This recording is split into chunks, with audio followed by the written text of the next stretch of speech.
like... Hello and welcome to Interview with the Neighborhood Watch Guy and the Local Vampire. Today we have a special show for you. Neighborhood Watch Guy, what exactly is your purpose?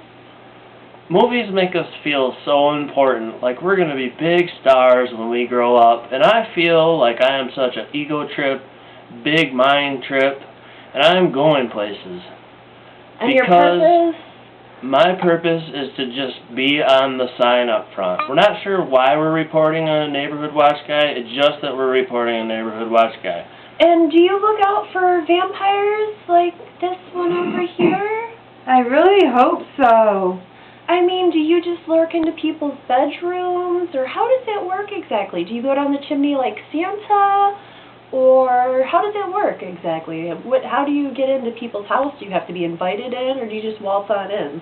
I will just waltz in and scare them or talk to them very politely or something. So, have you tried seducing the Neighborhood Watch Guy? Once I did before. And he just wasn't all that satisfying? Not really. I scared him quite a bit. Neighborhood Watch Guy, do you have nightmares about being attacked by a vampire?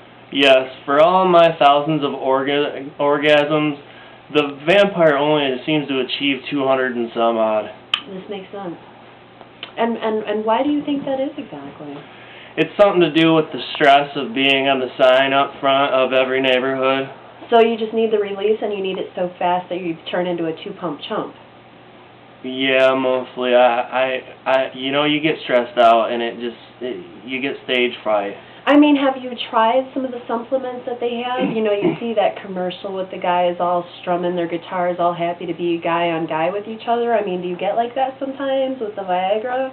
I guess I feel that I don't know why they're putting me on the sign in the neighborhood. I don't know if they think I'm going to steal from their garden, I'm not eating well enough, or do I have deficiencies in my fingernails, or... Now, what about for the vampire? I mean, what do you have to do when you don't eat well enough? I mean, do you go after rats or cockroaches, or what's your meal when you don't eat humans?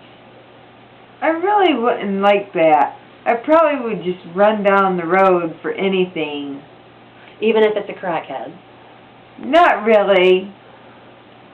So the Neighborhood Watch Guy here, I mean, how did you get your position? Mostly I was dressed how I normally am, and then they took my picture and stuck it on a sticker and stuck it on a sign, and ever since then I've been profiled wherever I go, and I just don't have the freedom to be who I want to be, because they're pretty hostile against the Bill of Rights and the Constitution. But wait, riddle me this for a minute. Do you actually get any royalties for being on the sign? I probably should, because it would help out a lot more. Because you'd be able to buy more spy cams and things like that. I'm not really sure quite yet what the Neighborhood Purpose Guide does, because they didn't really put it. They just says, you're under observation and danger and beware and all this big sign, and it just gets you all pumped up, and I'm scared just to go in any neighborhood. So, but you're there to protect us from vampires, but you're having sex with the vampires. No, not really. It's always, you want to get oversexed, but really it's a lonely life. Really? Well, Miss Vampire, do you think it's a lonely life being a vampire? I mean, do you ever get close to the people before you suck their blood? No, I don't. I would not really want to do something like that ever. Because you'd develop too many feelings, and then you'd have to just kill them. Yes, it really would. Well, I mean, that makes sense. I mean, do you rely on previously used double dongs or anything like that? Not really. I don't think that would be something good. Because, well, Neighborhood Watch Guy, I mean, have you walked in on situations like orgies, things like that? What do you do if somebody just starts having an orgy in the middle of the street? I mean, because that happens sometimes. I've seen it. I guess I just have to remain somewhat cool, because I'm pretty tolerant of a lot of BS. And I just am like, okay, these people are doing something fairly odd.